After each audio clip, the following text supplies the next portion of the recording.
오늘 우리에게 주시는 하나님의 말씀은 신약성경 마태복음 26장 14절부터 16절의 말씀입니다. 제가 가진 성경은 신약 45면에 있습니다. 받들어 읽겠습니다. 그때에 12 중에 하나인 가룟 유다라 하는 자가 대제사장들에게 가서 말하되 내가 예수를 너희에게 넘겨주리니 얼마나 주려느냐 하니 그들이 은 30을 달아 주거늘 그가 그때부터 예수를 넘겨줄 기회를 찾더라. 아멘. 사람은 죽어서 이름을 남기고 호랑이는 죽어서 가죽을 남긴다라는 옛 속담이 있습니다. 다시 말해서 호랑이는 죽어서 가죽을 남김으로 자신의 위용을 드러내지만 사람은 그 이름으로, 다시 말해서 명예로 자신의 삶을 온 세상에 드러내는 것이다 라는 것입니다.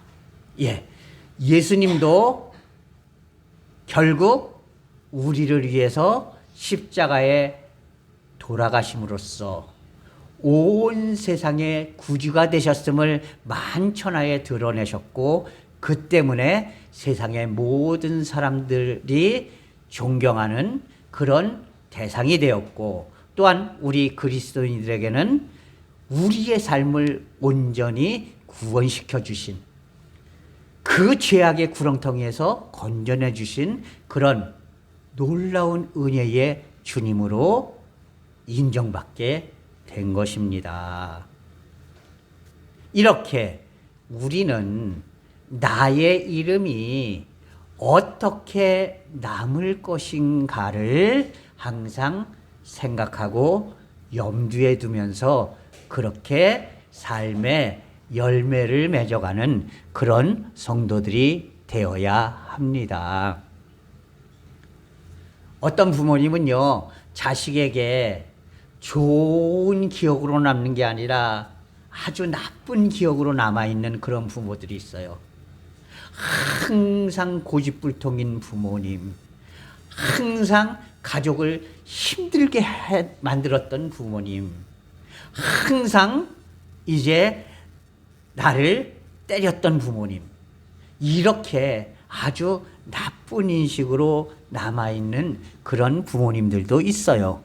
그러나 상당수의 거의 많은 부모님들이 나를 사랑해 주셨던 부모님, 나를 위해서는 모든 것을 아낌없이 주셨던 부모님, 내가 반드시 본받고 따라야 할 부모님으로 여겨지는 그런 부모님도 있다는 것이죠. 과연 우리는 부모로서 내 자녀들에게 어떤 모습으로 남는 부모가 되어 왔는가, 이 시간 자신의 삶을 돌아볼 필요가 있다는 겁니다.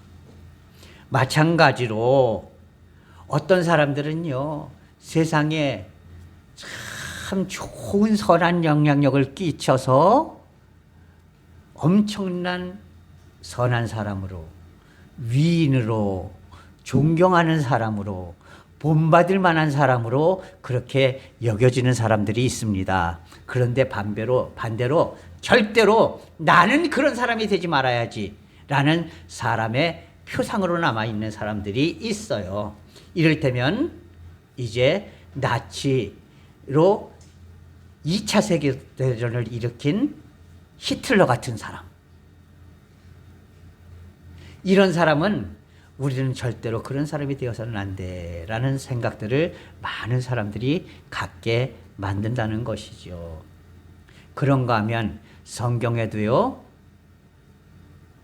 하나님께서 친히 수많은 칭찬으로 그렇게 우리들의 삶의 본보기가 될 수 있었던 그런 사람들이 있습니다.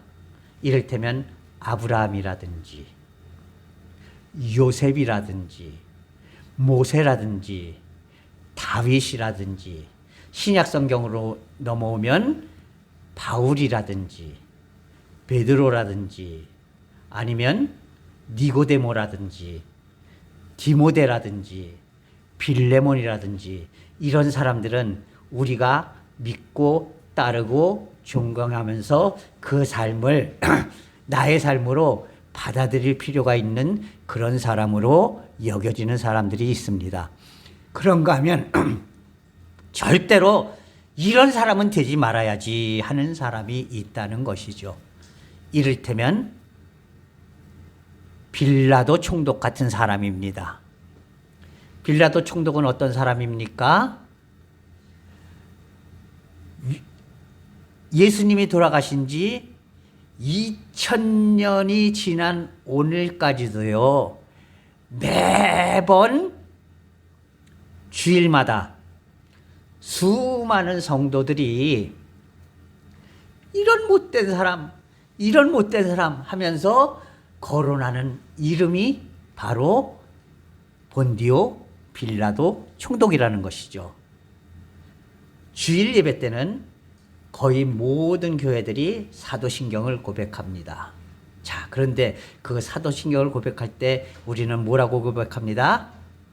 본디오 빌라도에게 고난을 받으사. 다시 말해서 예수님을 고난에 빠뜨리고 예수님을 죽인 자가 바로 본디오 빌라도다라고 전 세계에 있는 수억 명의 사람들이 바로 예배 때마다 본디오 빌라도, 본디오 빌라도 하면서 나쁜 사람, 못된 사람, 배워서는 안 될 사람, 따라서는 안 될 사람 이렇게 고백하고 있다는 거예요. 그런가 하면 온갖 배신자의 표상으로 나타나고 있는 사람이 바로 오늘 우리가 함께 살펴볼 가롯 출신의 유다라는 예수님의 제자였습니다. 가롯 유다는요, 사실 똑똑한 사람이었어요. 예수님의 제자들 중에서도요, 똑똑하고 빠릿빠릿하고 지도력이 있는 그런 사람이었다는 것입니다. 무엇을 보고 우리가 알 수 있어요? 예수님의 제자들의 모임에, 다시 말해서 예수님이 다니실 때에 많은 사람들이 예수님이 선교를 잘할 수 있도록 예물 같은 것을 많이 드렸어요. 그러면은 그것을 관리해야 하는 사람들이 있어요. 여러분, 교회의 재정도 보면 능력 있고 그리고 셈이 정확하고 똑똑하고 이런 사람들이 교회의 재정을 관리합니다. 교회의 재정을 그냥 주먹구구식으로 허투루 관리하지 않도록 교회의 재정을 담당하게 하는 분들은 교회에서 신망이 높고 많은 사람들에게 인정받는 사람들, 그리고 또한 능력 있고 그리고 지도력이 있는 사람들을 재정을 맡는 일을 맡긴다는 것이죠. 그런데 예수님의 이 모임의 회계가 재정을 맡은 사람이 바로 가롯 유다였다는 것이에요. 예수님의 제자들 중에서도요, 가장 똑똑한 축에 끼는 사람이 바로 가롯 유다였다는 겁니다. 또한 재정을 맡을 정도로 능력도 있었다는 것이에요. 그렇다면은요, 예수님의 제자로서 하나님 나라에서 귀한 제목으로 쓰일 수 있는 그런 많은 조건을 가지고 태어났고, 그리고 예수님의 제자로 들어간 사람이 바로 가롯 유다였다는 것입니다. 자, 그런데요, 이 가롯 출신의 유다가 결국에는 모든 예수님을 믿는 사람들이 배신자 하고 손가락질을 하는 그런 사람이 되고 말았다는 것이에요. 그것뿐만이 아니죠. 예수님을 믿지 않는 사람들도요, 가룟 유다다 그러면은 뭐라고 생각합니까? 아, 자기 선생님을 팔아먹은 배신자야. 이렇게 생각한다는 것이에요. 수많은 사람들, 그리고 심지어는 코를 질질 흘리는 꼬맹이들까지도 여러분 가룟 유다가 어떤 사람이에요? 그러면 예수님을 팔아먹은 예수님의 제자예요. 이렇게 어린 꼬마들까지도 배신자로 낙인 찍을 정도의 사람이 되고 말았다는 겁니다. 그 똑똑했던 가룟 유다가, 그 능력 있던 가룟 유다가 어쩌다가 배신자가 되었을까요? 오늘 본문 말씀을 보면은요, 첫 번째로 가룟 유다는 자신이 예수님 그 제자들의 모임에 전대를 맡고 있다 보니 자신이 그 돈을 자꾸만 마음대로 사용하기 시작했다는 것이에요. 그러다 보니까 돈에 욕심이 많이 생기게 되었다는 것입니다. 다시 말해서 물질적인 유혹, 세상적인 유혹에서 결국에는 벗어나지 못했기 때문에 그는 배신자가 될 수밖에 없었다는 것이에요. 요한복음은요, 가룟 유다를 뭐라고 표현하고 있는가 하면 그는 도적이라 이렇게 표현하고 있어요. 무슨 얘기예요?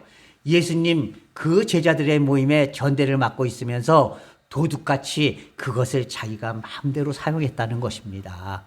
그래서 이 사도 요한은 요한복음을 쓰면서 가롯을 평가할 때에 그는 도적이라 이렇게 표현을 했던 것입니다. 다시 말해서 가룟 유다는요, 세상적인 유혹, 그 중에서도 특별히 물질의 유혹을 떨쳐버리지 못했기 때문에 결국 배신자가 되고 말았다는 겁니다. 오늘 본문 말씀 속에서도요, 이렇게 이야기하죠. 내가 예수를 너희에게 넘겨주리니 얼마나 주려느냐.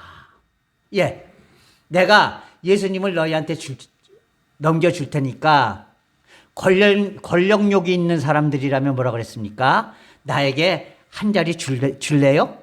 이렇게 얘기를 했겠죠. 그죠? 내가 예수를 너희에게 넘겨줄 터인데, 명예욕이 있는 사람이었다면 나에게 이제 선생의 직위 아니면 바리새인의 지위를 주십시오. 아마 이렇게 이야기했을 수도 있을 거예요. 그런데 가룟 유다는요, 내가 예수를 너희에게 넘겨주리니 얼마나 주겠느냐라고 말하고 있어요. 다시 말해서 예수님을 넘겨줄 대가를 돈으로 받으려 했다는 것이에요. 여기서 여실히 가룟 유다가 무엇에서 벗어나지 못했기 때문에 배신자가 되었는가를 첫 번째로 알려주고 있는 겁니다. 여러분, 돈을 사랑함이 무엇이라고 성경은 기록하고 있습니까? 돈을 사랑함이 일만악의 뿌리니라고 표현하고 있어요.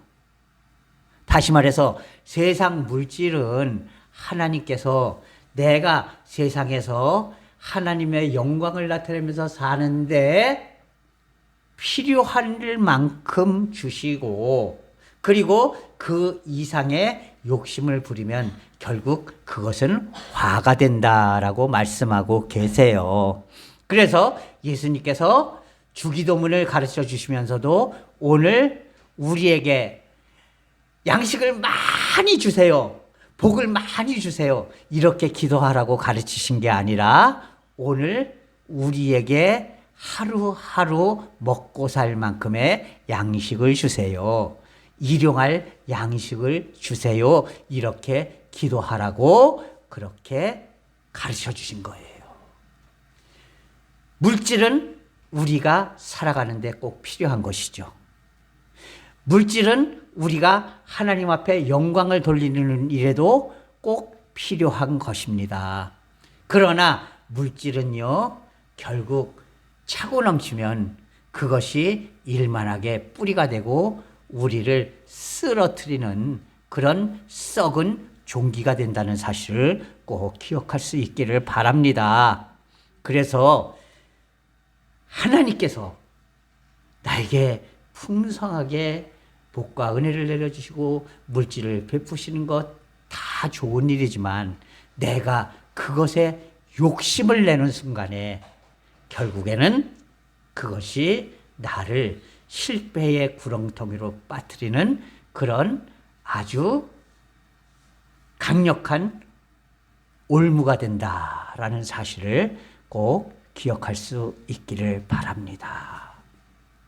그러니까 하나님께서는요, 내가 하나님 앞에 온전한 사람이 되기만 한다면은요, 내가 충분히 먹고 살고 쓰고 사람들 앞에 궁색하게 보이지 않을 만큼 나에게 채워 주시는 것이에요. 그것이 바로 하나님입니다.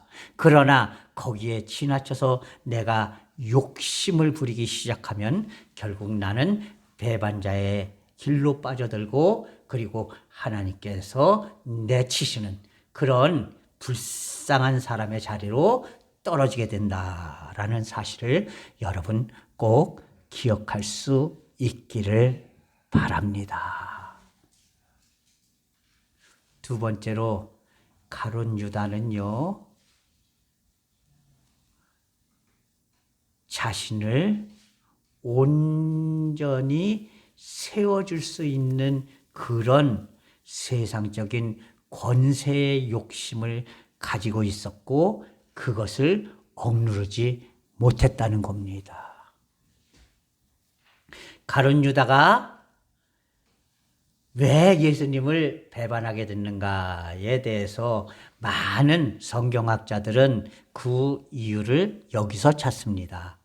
뭐냐면 예수님의 제자들 중에 상당수가 내가 예수님을 끝까지 따라다녀서 예수님의 나라가 세워진다면 이 이스라엘이 예수님이 왕이 되시고 그리고 예수님의 나라가 된다면 그 밑에서 틀림없이 나는 높은 자리를 차지할 거야 라는 그런 세상적인 권세의 욕심을 가지고 예수님을 따라다녔다는 겁니다. 그런데요,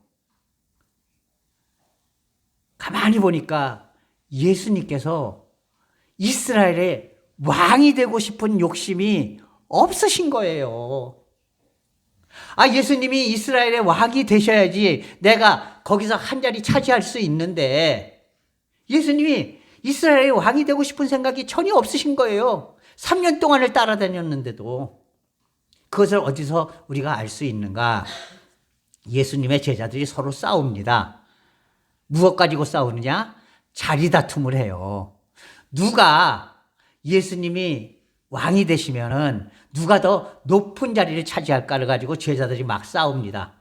그래서 막 싸우다가 안 되겠으니까, 베드로의 어머니가, 베드로는 형제들이 예수님의 제자들이었잖아요. 그러니까 베드로의 어머니가 예수님께 나와서 이렇게 이야기를 합니다.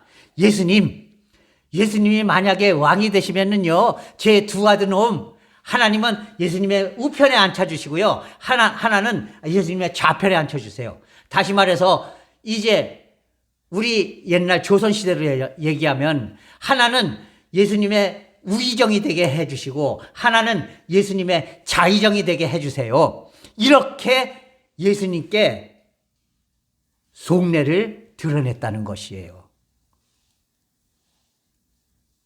사실 예수님의 제자들도 왜 인간적인 욕심이 없었겠습니까? 다 있었겠죠. 가룟 유다도 똑똑한 사람이었잖아요. 더군다나 돈을 주무르던 사람이었잖아요. 그러니까 아마 돈이 얼마나 힘이 센지를 알았겠죠. 그러니까 아마 예수님이 임금님 되시면 나에게 재무부 장관, 우리나라 조선시대로 따지면은 공조판서 정도는 주시겠지라고 아마 생각을 하고 있었을 겁니다. 그런데 그 꿈이 3년 동안 쫓아다니다 보니까 예수님이 절대로 왕이 되실 것 같지 않아? 이 실망감이 막 차고 넘쳤습니다. 3년 동안 그렇게 들판에서 예수님을 따라다니면서 고생과 고생을 다 했는데 결국에는 그 열매가 아무것도 없겠네? 나에게 돌아올 자리가 아무것도 없겠네? 이런 생각을 하게 된 거예요. 그러니까 차라리 그러면 예수님을 팔아서라도 돈이라도 챙기자, 이런 생각을 하게 됐다는 겁니다. 여러분, 예수를 믿을 때예요, 내가 무언가 하나님 앞에 엄청난 것을 얻기 위해서 신앙생활을 한다라는 생각을 버릴 수 있기를 바랍니다. 내가 예수니까 무엇인가 엄청난 것을 얻어야지가 아니에요. 내가 하나님께 뭔가 엄청난 것을 얻어야지가 아닙니다. 그게 아니라 내가 하나님 앞에 온전한 영광을 돌리고 하나님 앞에서 의로운 열매를 맺는 삶을 살면은요, 하나님께서 착하고 충성된 종아, 내가 작은 것으로 내게 충성했으니 내가 많은 것으로 너에게 갚으리라 하신 예수님의 말씀을 우리가 깨달아야 합니다. 무슨 얘기예요? 내가 하나님 앞에 많은 것을 받아야지, 이런 헛된 용심을 갖고 신앙생활을 하면요, 결국에는 그것은 헛된 열매가 되고 만다는 것이에요. 그죠? 하나님 앞에서 온전한 삶을 살고 하나님께 영광되는 삶을 살고 많은 사람들에게 인정받는 그런 그리스도인의 삶을 살면요, 모든 것을 합력하여 선을 이루시는 하나님께서요, 우리에게 아낌없이 채워주시는 거예요. 다시 말해서 내가 열심을 다하고 최선을 다하면 하나님께서 넘치듯이 부어주시는 거예요. 구약 성경에 뭐라고 돼 있습니까? 하나님께서 우리에게 부어주시는데 붓고 흔들고 두드린 다음에 그렇게 꽉꽉 채워서 그 위에 더 부어주시되 차고 흘러 넘치도록 부어주신다라고 하나님께서는 약속해 주셨어요. 다시 말해서 내가 욕심을 부린다고 해서 되는 게 아니라 내가 하나님 앞에 온전한 바른 길을 가면 하나님께서 반드시 그에 합당하게 채워주신다라는 사실을 여러분 꼭 기억할 수 있기를 바랍니다. 마지막으로 가룟 유다는요, 자신의 뜻보다 하나님의 뜻을 앞세워야 하는데 하나님의 뜻보다 자신의 욕심과 자신의 생각과 자신의 뜻을 앞세웠기 때문에 비극적인 종말을 가진 그런 사람이 되고 말았다는 겁니다. 여러분, 우리들도요, 보면은 내 생각에는, 우리 생각에는 이런 생각들 많이 해요. 그런데요, 사람들은요, 누구나 우물한 개구리입니다. 뭐냐면요, 자기가 봐왔던 것밖에 못 봐요. 마치 우물 안에 있는 개구리가요, 하늘을 쳐다보면 동그랗게 조그만 하늘밖에 안 보여요. 그러니까 어떻게 생각합니까? 하늘은 요만한 거야, 이렇게 생각한다는 것이죠. 왜? 자기가 여지껏 보아온 게 그것밖에 없으니까. 그러나 여러분, 그게 아니에요. 내가 경험하고 내가 생각하고 내가 느끼고 내가 이제 봐온 것보다 엄청난 것들이 세상에는 많이 있어요. 여러분, 교회도요, 왜 목회자들을 세웁니까? 그것은 내가 알지 못하고 깨닫지 못하는 성경의 진리들과 하나님의 뜻을 바로 이 일을 위해서 더 열심히 배우고 더 열심히 활동해왔던 목회자들을 통해서 그것을 배우고 그대로 따라가기 위해서 그렇게 목회자를 세우는 것이에요. 그런데 안타깝게도 수많은 교회들이요, 교우들이 이런 생각을 해요. 아니, 목사님, 우리 교회가 몇십 년 되면서 여태껏 해온 게 있는데 왜 목사님은 그것을 잘못됐다고 하세요? 예, 잘못된 것은 잘못된 거죠. 그죠? 지금까지 20년, 30년 해왔어도 그것이 잘못된 것이면 잘못된 것이에요. 이건 잘못된 것입니다 하면은, 아, 그랬군요. 우리가 여태껏 잘못됐군요. 그러면 고쳐야죠. 이게 바른 배움의 자세고, 바른 삶의 자세고, 바른 신앙의 자세라는 것이죠. 가룟 유다는요, 자신의 생각이 옳다고 생각했고, 심지어는 예수님이 행하시는 모든 것이 불만이었다는 것이에요. 왜 내 생각대로 안 해주시지? 예수님이? 왜 내가 원하는 대로 안 해주시지? 그러니까 그 불평과 불만이 쌓였고 결국 예수님을 팔아넘기는 그런 믿음이 되어버리고 말았다는 것이. 여러분, 우리도요, 주님께서 우리에게 가르쳐 주신 가장 첫 번째 신앙의 길이 있습니다. 그것이 무엇일까요? 하나님께서 사울을 결정적으로 버리신 이유가 있었어요. 그게 무엇입니까? 하나님께서 천천의 순양의 기름을 원하시겠습니까? 하나님의 말씀에 순종하는 것을 원하시겠습니까? 순종이 제사보다 나은 것입니다 라고 사무엘을 통해서 사울에게 하나님께서 직접 말씀하셨어요. 그리고 순종하지 못한 사울을 하나님께서는 가차없이 버리셨어요. 여러분, 우리도 마찬가지예요. 내 생각, 내 고집 다 맞는 게 아니에요. 틀릴 때도 있어요. 그러니까 그럴 때는 어떻게 해요? 성경에 비추어서 성경이 진짜로 말하는 게 무엇인가를 바로 깨닫고 그대로 내가 고쳐가야 하는 것이에요. 내가 고치고 내가 변하지 않으면 결국 가룟 유다처럼 망하는 사람이 되고 만다는 사실을 여러분 기억할 수 있기를 바랍니다. 오늘 우리는 가룟 유다가 어쩌다가 배신자가 되었는가를 살펴보았습니다. 우리가 이것을 기억하고 오직 하나님 안에서 나는 결코 수십 년 예수를 믿었는데 하나님 앞에서 배신자가 되지 않도록 하나님이 인도해 주세요. 이 믿음과 이 삶으로 하나님 앞에서 온전히 믿음의 열매를 맺어갈 수 있는 그런 성도들이 될 수 있기를 주님의 이름으로 간절히 부탁을 드립니다.